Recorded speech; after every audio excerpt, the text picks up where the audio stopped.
Kita akan ngobrol masalah afiliator bagi teman-teman pekerja pabrik ya, seperti saya. Apakah masih bisa bersaing di 2025 ini, di mana fenomena brutal konten itu semakin merajalela. Ada yang minimal posting 5 video per hari, 10 video, 20 video, bahkan ada yang 50 video per hari. Nah, kita yang karyawan pabrik ngos-ngosan guys kalau ngikutin tren seperti itu ya. Apakah kita masih bisa bersaing? Jawabannya tentu saja jangan bersaing guys. Kita jalan aja sesuai dengan kemampuan. Yang jelas tetap posting, tetap konsisten untuk menjaga traffic kita ya. Memang views itu susah sekarang kalau kita nggak ngiklan ya. Jalan aja, karena kita sambil kerja, konten ini dikerjakan part time setelah pekerjaan utama. Jadi anggap aja kita sedang membangun aset digital ya teman-teman. Jalan aja. Di tempat kerja juga ada beberapa teman yang sudah mulai tertarik. Saya sarankan langsung aja jalan di 2 platform ya teman-teman, di Shopee dan di TikTok. Kenapa? Ya biar peluang mendapatkan uangnya lebih banyak. Jadi jangan hanya fokus ke satu platform. Dan justru di Shopee itu malah lebih mudah kita bikin kontennya ya. Tidak harus sedetail di TikTok dan tidak harus membangun personal branding dulu seperti di TikTok. Langsung gas jalan aja jualan, karena memang platformnya platform jualan ya, bukan sosial media. GMP saya tuh nggak besar-besar amat, standar, bahkan di bawah standar kayaknya. Tapi alhamdulillah mayang itu apa ya, konsisten ada terus. Sekarang ini jarang sekali ngajuin sampel ya, kecuali diajak kolaborasi atau diundang. Di dashboard afiliator kan ada undangan kolaborasi. Nah, biasanya saya di situ baru mengajukan sampel, dan itu pun kadang ada yang ditolak.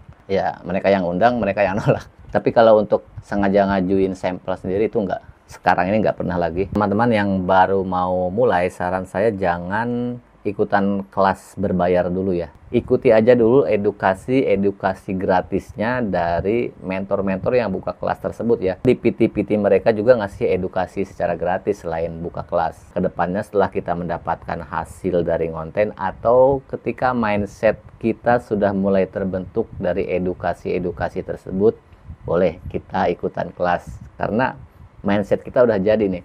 Ikutan kelas tersebut bukan untuk menaikkan JMP, karena tidak ada jaminan ya. Ikutan kelas tersebut kita mau tahu strategi mereka untuk sampai mendapatkan hasil seperti itu tuh seperti apa sih, supaya tahu bagaimana strategi konten, mulai dari pemilihan produk, cara bikin hook yang bagus, pemilihan produk yang bagus, cara ngiklan dan sebagainya lah, pokoknya dijelaskan di situ.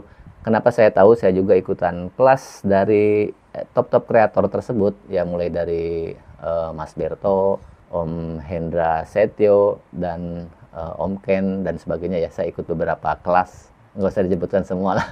Tapi memang kita sebagai karyawan pabrik kalau mau ikutan brutal konten itu capek, nggak kuat.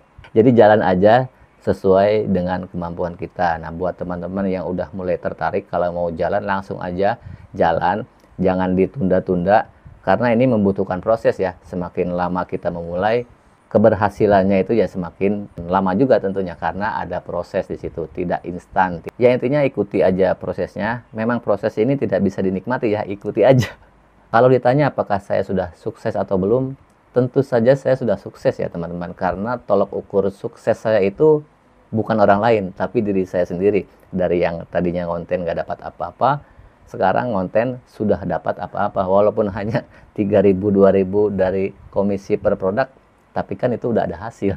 Itu yang pertama. Yang kedua, sudah dikenal oleh beberapa seller, contohnya dikasih beberapa sampel. Nah, seperti itu ya. Jangan memasang target tinggi-tinggi dulu, karena kita baru mulai, apalagi kita sambil kerja, nanti akan tumbang sebelum garis finish kalau ekspektasi kita terlalu tinggi. Seperti itu ya teman-teman. Jalan aja.